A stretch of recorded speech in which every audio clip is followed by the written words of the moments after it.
Warning, this podcast may contain... One second. What went wrong? Warning, this podcast may contain bad language and content that some listeners may find historical. Yes. Bad, offensive as well. Did you knock the lid off your wine that was on the table and that's why you restarted? It's not about what happened. It's all in the past now. Yeah. Good reference to history. Okay. Bad opening. Oh, yeah.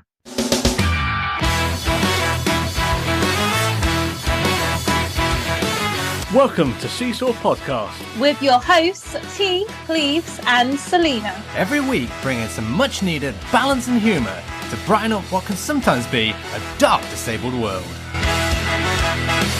Welcome one and all back to Seesaw Podcast. Much like the recent weather, slowly melting if we get wet.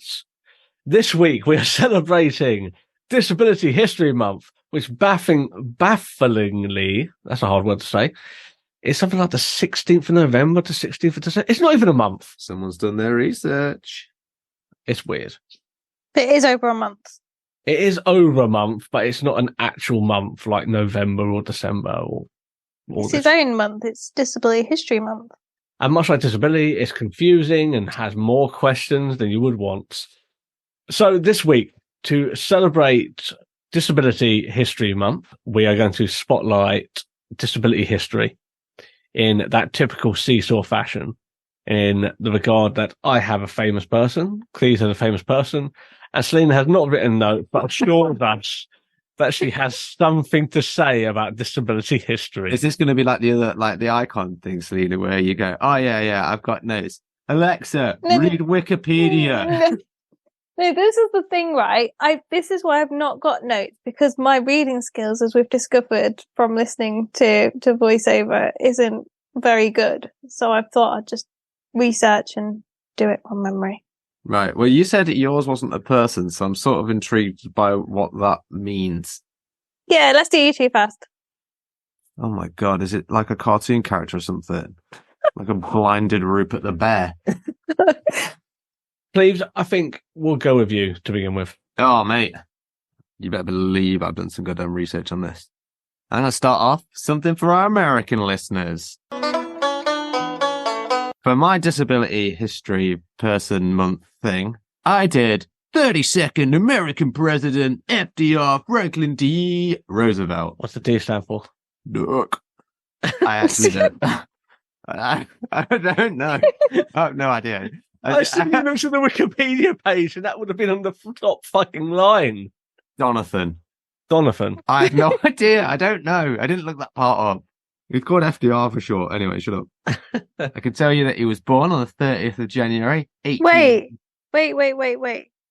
What's his disability? Well, I was going to get to that, but seeing as you so rudely interrupted me.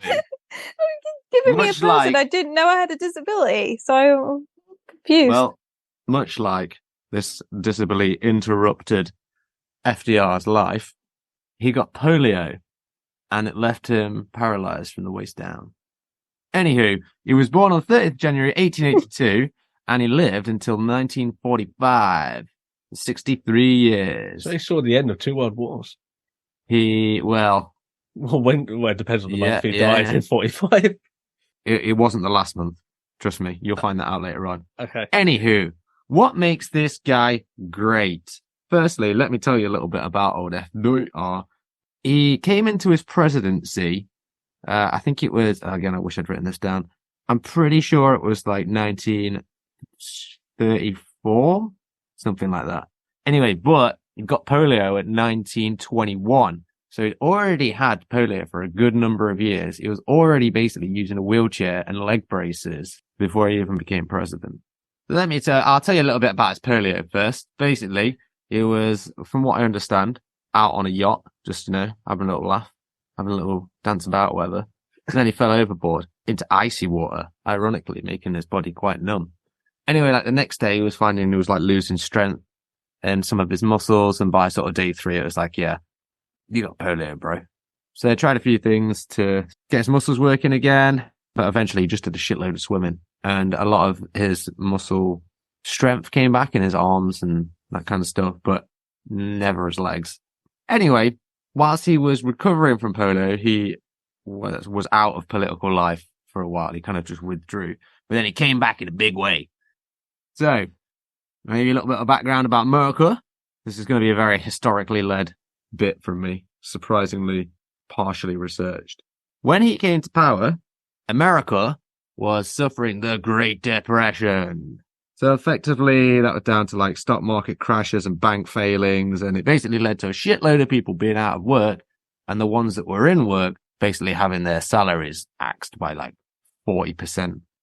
Well, a lot of people migrated or moved cities to try and find work, so you find like families splitting up, and the rest of them just kind of stayed at home, saved the money, and played Scrabble and Monopoly, which were also invented in the 30s. Oh. Yeah, so there's a little extra factoid for you. All I'm hearing is that they had the money to buy Monopoly, which is quite expensive even now, and not buy bread. Well, Can't eat the houses. Got to do something, ain't you? Anyway, so FDR gets in like whatever date you've Googled at this point. I think it was 34, but that crucial date I've missed. He's made some big promises. You know, America's absolutely in the shitter at this point. So he's come in, and within 100 days, he gets some of the finest minds in America called the Brain Trust. Sounds like a kid's TV show. What they came up with this thing called the New Deal. What this New Deal did is it kind of brought the government and the people closer together. So he created a lot of agencies to do with like farming, and there was one that gave like jobs to youths. There was one that gave people jobs in like construction and arts. And also what he made was social security benefit, or the social security system. So, you know, people with jobs and stuff had a bit of financial security when they're off, or disabled people got it back then. Anyway, FDR, he was doing all this stuff to try and make America better and pull them out of the Depression. But effectively, whilst it did a little bit, it didn't do a great deal. But then, luckily for the American economy at least, the Second World War hit. All right. Great. Which meant all those young people that didn't have jobs drafted into the military. All that industry that wasn't there, all of a sudden, was making things like missiles and bombs and shells and all that kind of stuff. And it was huge all of a sudden, defense contracts and things like that. So, not all bad. Guess. So then he had to obviously help them through the war. He created something called the Manhattan Project. FDR effectively signed off, or he greenlit the project for making the atomic bomb. Atomic bomb. I was just going to say, I've watched Oppenheimer. Yeah. Paid attention. Apart from the 3 hours of my life I'm never getting back. Oh. Thought it rang a bell. He never got to drop it. Oh, Truman got to drop the bomb. Because he actually died in 1945, as it was originally mentioned earlier on in my little bit. He was having a self-portrait done, and then he died from cerebral hemorrhaging. Whilst having his painting done. He basically collapsed. Oh dear. So a few other little things that FDR did. The reason he started making the atomic bomb, or at least greenlit that, was apparently, or one of the things, was that Albert Einstein wrote to him and said that the Germans were making one. Or weapons of mass Just watch destruction. Oppenheimer. It's all in there.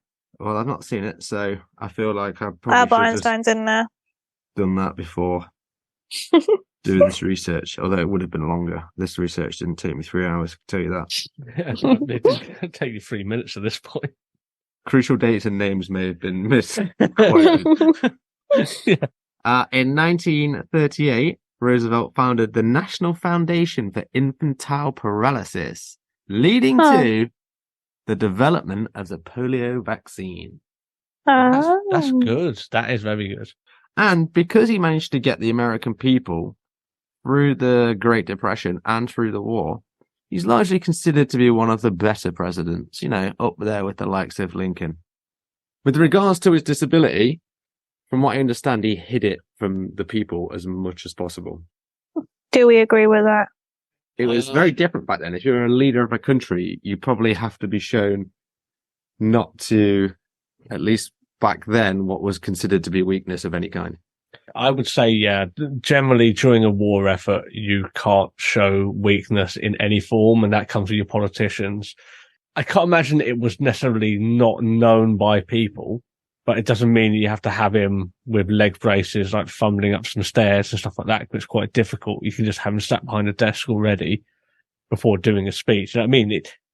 Apparently, he was never pictured in pictures, like in a wheelchair or having the braces or things like that. I imagine if he was. I think, especially when you're talking about propaganda and stuff like that in the war effort as well, like you have to be very careful what you do. I mean, if Hitler had a hold of him, he'd have been straight to those camps. Yeah, we won't go into that. But no, very interesting. Okay. And I Learned think something. it's a blessing and a curse to a degree. Like, atomic bomb, probably one of the most devastating things ever created, but even though he greenlit it, he never saw it kill hundreds of thousands of people. When speaking about it, he said, "It's an atomic bomb. It's a harnessing of the basic power of the universe." I mean, it's not wrong. Direct quote. Good work, Okay. Chris. Not the direction I thought you were going to take, but I like it. No. Yeah. He also began the groundwork for the United Nations as well, with some of the other leaders of Europe. Good guy. Well done, Cleaves. Now, I went the easy route. I went for a blinky. I went for one. Ray Charles Robinson Sr. Really? An icon of music, culture, and visual impairment. Come on, Selina, don't sigh. Don't sigh. I'm a little bit disappointed. I thought, fine, go on. What are you going to tell me about Ray? Okay, well, hopefully you watched the film and now you're going to just reiterate like what you've seen. You watched Oppenheimer and just told me about my shit. Yeah, well, yeah. I didn't know that was going to come up. Yeah, you didn't know this was going to come up either, but you've seen Ray. I haven't seen the film. And there you go. Ray Charles, born Jamie Foxx. Okay, so born in Albany, Georgia, September 23rd, 1930. He died in June on the 10th, 2004. So he was 74. So he was 74 years old when he died, and I didn't just knock a glass over. You throw me off here. Now I've typed to number 2 there. Oh, speaking of Georgia as well, FDR took over the Georgia Springs Clinic and made it into a rehab facility when it was about to close down. Carry on. I did a lot of research. Great. So, of course, everyone knows American singer, songwriter, pianist. Ray lost his sight at the age of 7. It's not entirely known what caused it. Apparently, it's juvenile glaucoma, but there's never been any evidence of this. It said here, masturbating too much. Well, potentially. At 7? At the age of 7. He started to lose his sight from the age of 4, but he lost his sight completely at the age of 7. I think Selina was questioning a bit more what I said than you, but that did make sense when you reiterated it back, both of you. Yeah. Okay, yeah, go on. So, of course, the reason for him losing his sight isn't well known. Ray was very much in the mindset that his disability was not a disability, to the point that he didn't really go in for medical studies or anything like that, go to doctors. He saw it as, this has happened, I'm going to deal with it. He was very much a man of God. He thought it was God's will. So even to this day, it's unknown what actually caused his blindness. So, of course, those of you who have heard of Ray will know such hit songs as Hit the Road Jack, Mess Around, and I Can't Stop Loving You with an apostrophe, because that's the way to do it. So Ray, he has been a trailblazer for music at the time, not just because of his blindness or being black, but going against all of that at a time where other individuals, white individuals such as Elvis, were appropriating other black musicians. And it has been the hypothesis, the theory is that because of his blindness, Ray was able to cut through and actually get quite a lot of notoriety through a unique stance in the way he would perform, whereas a lot of other black artists were sort of taken advantage of by other record companies. And I will shit on Elvis a little bit. Elvis, a lot of the songs he did were from black soul artists. around the South, and I'm not a fan of his. Other than there's me shitting on Elvis very slightly. Are you basically saying then that people almost felt sorry for him for his blindness, and that meant they exploited him less for being black because of his disability? Yes, that is a theory. Right. That his blindness actually allowed him to seek higher points as a black musician because of generally the idea is that people felt sorry for him being disabled. More so than they were racist as fuck. Yeah, within the 40s and 50s, as opposed to the race side of things. This is why, I mean, he's a fantastic musician. Can't knock that for it at all, but there were a lot of other fantastic musicians around who did have a lot of their material stolen from white artists at the time, unfortunately. Of course, Ray, really known for being not just a great songwriter and singer, but a keyboard player. And he used to put Braille stickers on his keyboards. Why? It's so that he could find the place on the keyboards to start the chords. Usually once he got going, he was fine. Oh, right. So it's a little bit like the little keys. Yeah, like bump dots sorts of things. As I said, he really didn't want his disability to hinder him in any way, to the point that he kind of did hide it to the extent he could. He was famous for not using a mobility aid. He would carry a long cane with him, but usually he would prefer to be guided and wouldn't use his long cane. But he didn't want to be seen as that blind musician. However, the iconic sunglasses that you associate with Ray Charles and later Stevie Wonder, this was a complete accident because of glaucoma, or whatever genetic condition had an effect on his vision. Also gave him some disturbances that made his eyes look a little bit weird. And when he was touring with the first band, when they were printing out posters for their gigs, they saw his eyes and thought that would be off-putting to people who wouldn't necessarily know the situation that he had. So they were actually using a pen to draw sunglasses on the posters because they'd already printed them. So from that point onwards, Ray started wearing sunglasses all the time so that whatever photos were taken, they wouldn't have to worry about editing from that point. So again, should you hide your disability? People. It's a different time. Oh. He was already black in, like, what was it, the 40s? 40s and 50s and 60s. So he's already got a lot of shit to fucking deal with as it is. Yeah. The disability on top of that. Yeah. And like I said, he didn't really want his disability to become a big part of his identity. Like, he really did just want to be appreciated as a musician. He didn't always have a really great life. Unfortunately, he had a lot of battles with drugs. He was a heroin abuser, cocaine, a lot of really heavy drugs at the time. He fathered 6 children with a few different women. His drug addiction cost him his first marriage. But then his career was revitalized in 1980, where he starred in the film The Blues Brothers, where he suddenly found new popularity and resurgence in the film, which was mainly based around sort of like soul music, had a lot of black artists in there, was trying to rejuvenate after disco essentially died. Thank God. So there was a resurgence there of the soul movement to try and reinvigorate that within the southern states. And he started to see much more success and really get going again. So Ray is an absolute icon of music, not just for the disabled community. He went on to be a heavy inspiration for Stevie Wonder, as well as other musicians. If you ask a lot of blind people, piano is usually the go-to instrument, dare we say. I know a lot of blind pianists. Please feel free to cut letters out there if you want to make a joke out of that. I had it in my head the first time you said it, and I decided to take the high road. Ray won a lot of awards, and he sadly passed in 2004. And if you would like to know more about Ray Charles Robinson Sr., you can watch the film Ray, which is played by Jamie Foxx, and is a really good depiction of his life. And Jamie Foxx does a very good job. And that's who I chose because, yeah. Because you did. So you both won American. Oh, that was good. I'm actually quite impressed by how much you got there, and I know roughly how much time you put into preparing it. So well done.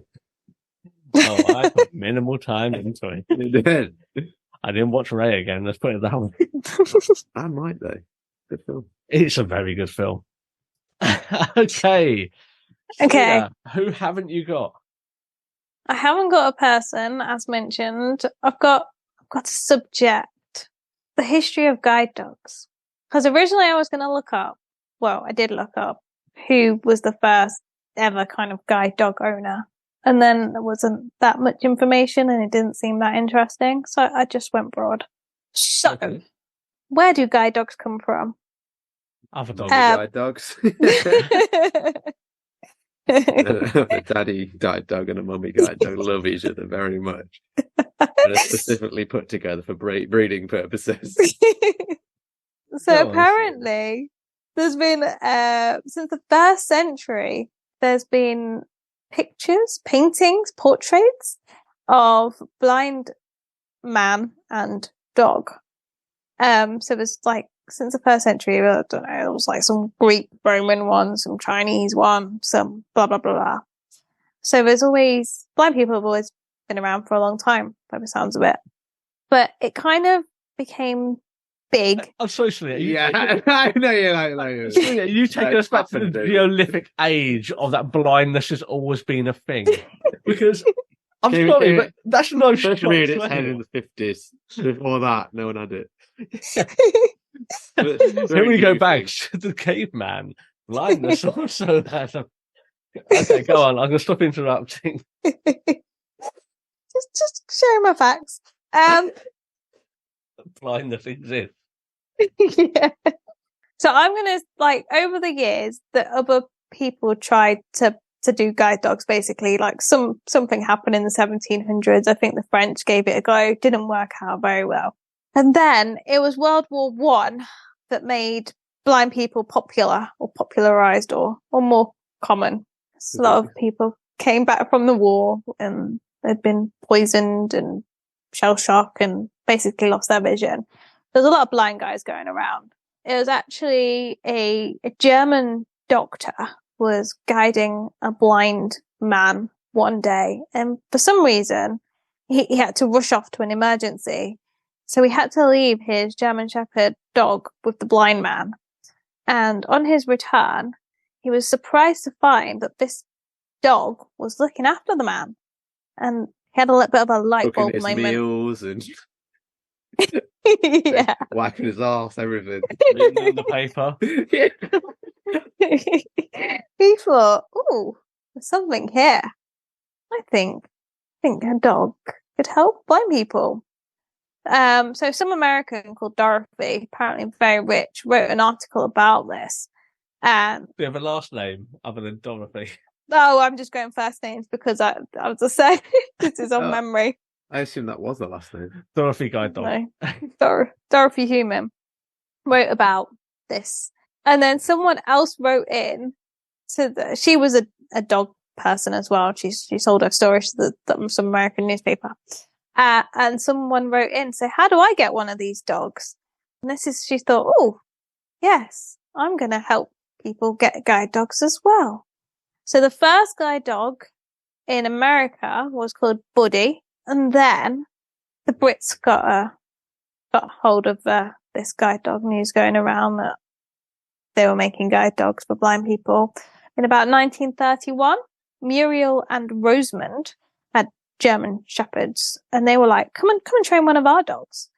We want guide dogs in Britain as well. So the people went over to Britain and trained 4 guide dogs that were called Judy, Flash, Meta, and Folly, were the first 4 guide dogs in Britain.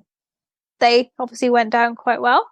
And in 1934, Guide Dogs Association for the Blind was launched in Britain. And in 1940, Leamington Spa opened as the home of guide dogs and still exists today. Right. Just before we go any further on this, you're telling me you've remembered all of this? Yeah. That is quite impressive. Selina's not actually blind. Yeah. Right. What's you got providing them with flashcards? Either that or you've got much better at dictating something that's in your ear. No, but maybe I should do icons like this in future. Yeah, I like it the other way. That was way good. Okay. 1940 then was when Guide Dogs for the Limited. Blind was originally done. Well, 1934 in Britain, approximately. Although that confused me because I swear this year Guide Dogs were doing their 90th birthday, and technically that shouldn't be till next year. So, from what I've read. Oh, they've got to milk it, haven't they?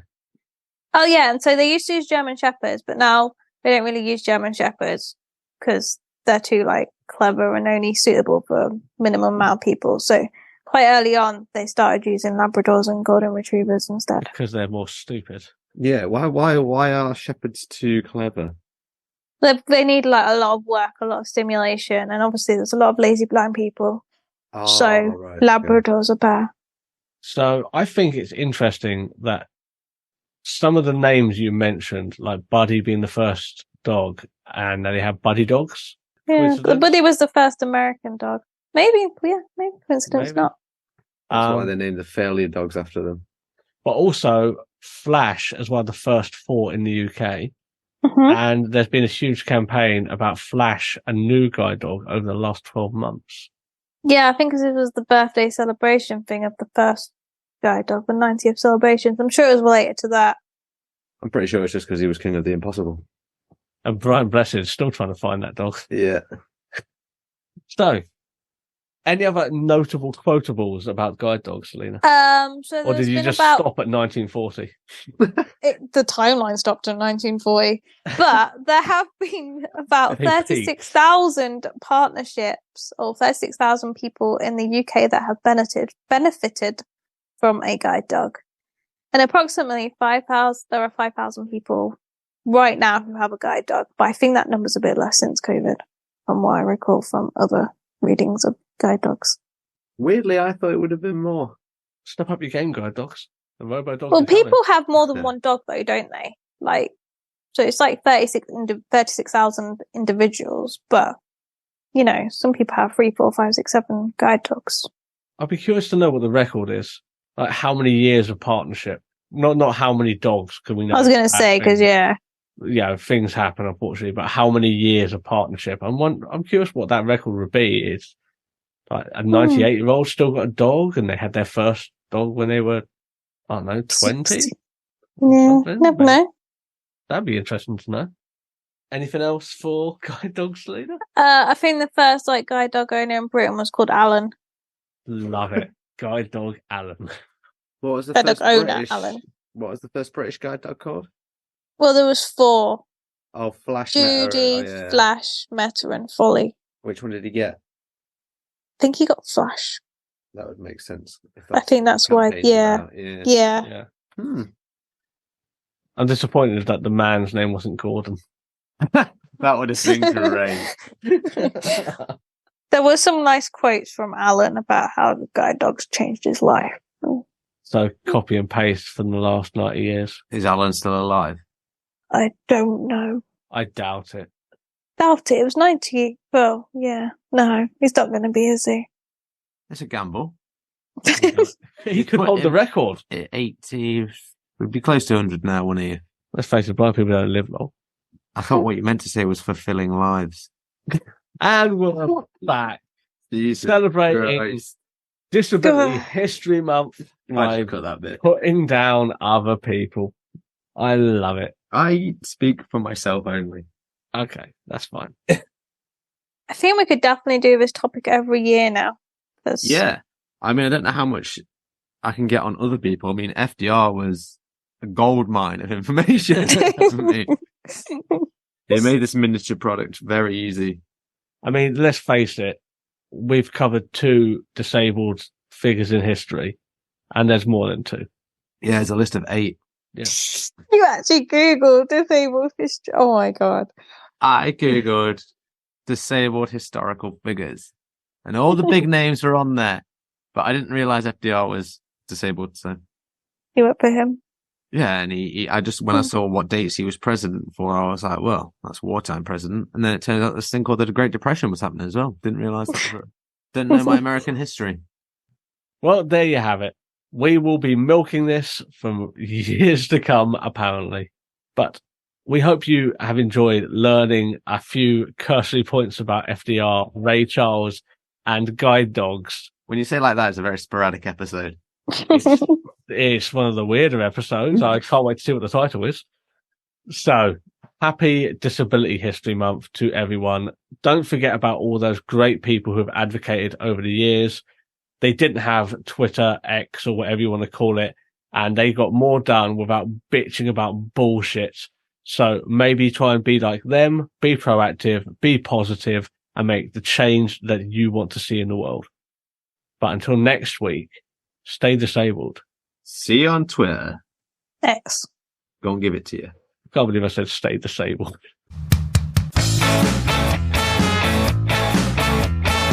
Thank you for listening to Seesaw Podcast. Your feedback and comments mean a lot to us, so if you'd like to get in touch, you can do so in the following ways. You can find us on Twitter at Seesaw Pod, Facebook, Instagram, and YouTube at Seesaw Podcast. And you can also join us at seesawpodcast.com. Remember to like, rate, review, and share with a friend.